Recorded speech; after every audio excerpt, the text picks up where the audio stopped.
These are some from a few years ago, but they still hold up. Kind of a throwback, you know. I just printed a few of them off.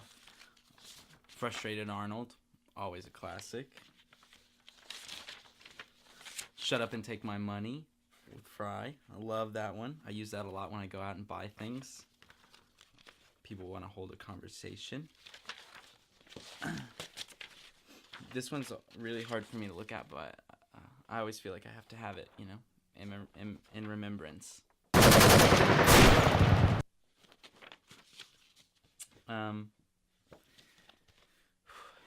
Dat Boy is another one of my favorite ones.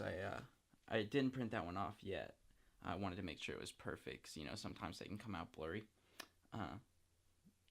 Oh shit, what up? When the symptoms started showing up is when that one kind of started becoming popular, and my parents hid the family unicycle. I understand, you know. They say I have a meme addiction, but it's more of a meme obsession. After watching this, if you're thinking, oh, that'll never happen to me, I have to say that that's a huge mistake and that you are wrong. I mean, that's exactly what I was thinking before the doctor told me I had memesitis.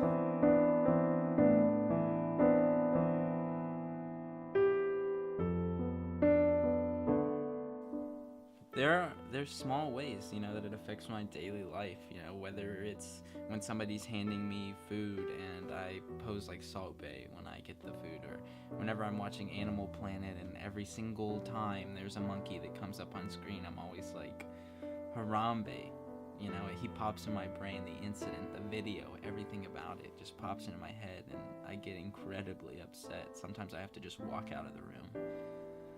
I mean, as much as I love memes, there's a downside, you know, there's a negative side to it, but some days, you know, it's just so much better to be this way.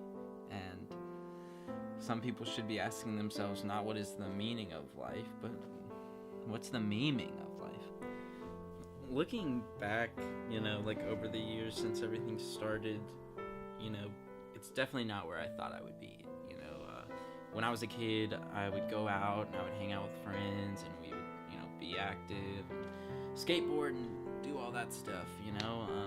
But then the internet happened, and you get all these proto memes like troll face and me gusta and fuck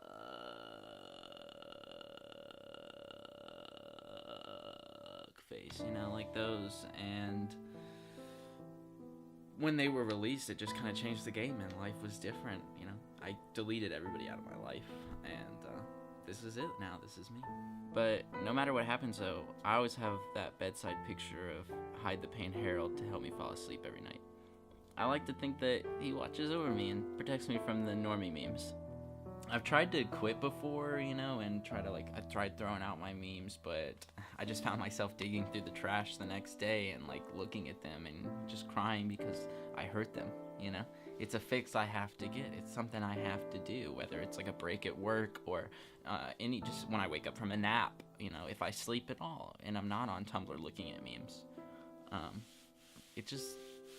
It's hard, you know, because if I went back in time and I met the old me and they looked at me and they saw who I was, and I was just like so addicted to these memes, what would their face be? What would my face be to my face?